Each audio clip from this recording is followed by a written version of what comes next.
యాక్చువల్‌గా ముందుగా నన్ను యూట్యూబ్‌లో గుర్తుంచుకునేదే నా పాటలకి. ఫస్ట్ థింగ్ అంటే అందులో గూడా అంటే నా అదృష్టం ఏంటంటే నేను ఏ ఏ ఎప్పుడు స్టార్ట్ చేశానో తెలీదు గానీ, ఏ టైంలో చేశానో గానీ నాకలా అలా వస్తుంది. నాకొచ్చిన ప్రతి పాట గానీ, నేను అందులో కనిపించిన విధానం కానీ, ప్రతి ఒక్కరు నన్ను ఓన్ చేసుకున్నారు. First girl to the next door అన్నట్టు. సో, అలాంటి నన్ను నేను స్క్రీన్ పైన వాళ్ళకి పరిచయం చేయాలి అంటే మళ్ళీ ఇలా మూవీస్ ద్వారా కనిపించాలి అంటే ఇంతకన్నా గొప్ప స్టోరీ ఇంకోటి నాకు వస్తుందో లేదో అని కూడా నాకు తెలీదు. దీనికి బిఫోర్ వచ్చాయి. నాకు వచ్చాయి చాలా స్టోరీస్. మీరు చెప్పిన మూవీస్ కానీ ఇంకా ఉన్నాయి కొన్ని. వచ్చింది అంటే క్యారెక్టర్ కాదు అంటే సాయి పల్లవి గారి ఫ్రెండ్ రోల్ ఒకటి ఉండే అనమాట. సో అట్లా అది క్లాసికల్ రిలేటెడ్ ఉంటుంది కదా. సో అలా వచ్చాయి ఆఫర్స్ నాకు. అశోకవనంలో అర్జున కళ్యాణం అండ్ ఇంకా ఉన్నాయి.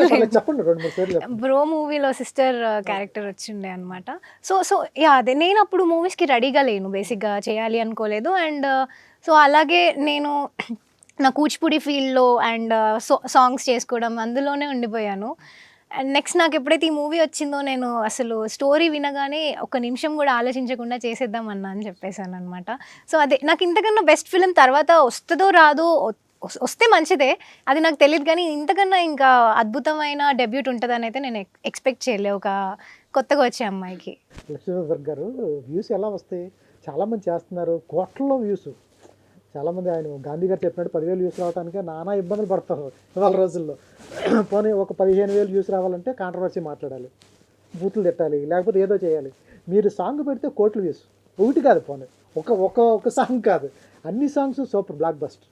ఎట్లా సాధ్యపడుతుంది? నిజంగా గాడ్ గిఫ్ట్ అయ్యి ఉండి.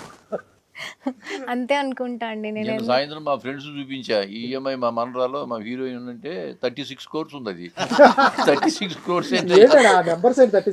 అది లెక్కేసి 36 lakhs అన్నాడు. ల్యాక్స్ కదా బాబు, క్రోర్స్ అని చెప్పాను నేను. క్రోర్స్ అని చెప్తే అర్థమైంటాయి కదా సార్. ఇప్పుడు ఒక మాట అంటే చెడు తొందరగా ప్రభావితం చేస్తుంది అని చెప్పారు చాలా మంది. అంటే మీరు ఇలాంటి సినిమా తీసారు, చెడు సినిమా అంటే ఒక కమర్షియల్ సినిమా తీస్తే బాగుంటుండే అని చెప్పి. కమర్షియల్ అంటే ఏంటి నాకు అర్థం కాలేదు. కమర్షియల్ అంటే ఇలాగే తీయాలని కొన్ని రూల్స్ ఉన్నాయా? అంటే కమర్షియల్ అంటే చెడు తీస్తేనే కమర్షియలా? అంటే అలా కాకుండా మంచి తీస్తే కమర్షియల్ కాదా? ఇప్పుడు అమ్మాయి చాలా మంచిగా చాలా నీట్గా పాటలు చేసి దాన్ని కమర్షియలిటీ చేసింది కదా. చేసింది. మరి సినిమా కూడా కమర్షియల్ హిట్. సూపర్గా చెప్పాడు ఆయన. ఎట్లా సాధ్యపడుతుంది? సీక్రెట్ ఒకసారి చెప్పండి మాకు. 36 కోట్లు ఏంటండి అది వ్యూస్? అంటే సీక్రెట్ ఏం లేదు సార్. బేసిక్గా ఫస్ట్ థింగ్ నన్ను ఎవరైనా ప్రొడ్యూసర్ పాట అడిగారంటే నేను పాట వింటాను. ఫస్ట్ పాట విన్న తర్వాత అంటే అది నాకు నచ్చడం నచ్చకపోవడం పక్కకు పెడితే నేను నా తరపు నుంచి వాళ్ళు కొత్త ప్రొడ్యూసర్ కానీ అంతకుముందు ఉన్న వాళ్ళైనా ఎవరైనా కూడా నా సైడ్ నుంచి నేను ఒక చిన్న అడ్వైస్ అయితే చెప్తాను. ఒకవేళ అది వర్క్ అవుతుంది అని అంటే వర్క్ అవుతుంది అన్నట్టు ఒక మాట చెప్తాను. ఒకవేళ నాకు సెట్ అవ్వకపోతే కూడా నేను చేయలేనండి అని అంటాను. అప్పుడు అడుగుతారు ఎందుకు పాట బాగాలేదా అవన్నీ అడుగుతారు. అంటే చెప్తాను నేను ఇప్పుడు ఇలా మార్కెట్లో ఫోక్లో ఉన్నా కాబట్టి చెప్తాను, ఇంత నడుస్తుంది, ఇలా నడుస్తున్నాయి సాంగ్స్ అని వాళ్ళకి ఒక చిన్న హింట్ అయితే ఇస్తాను నేను.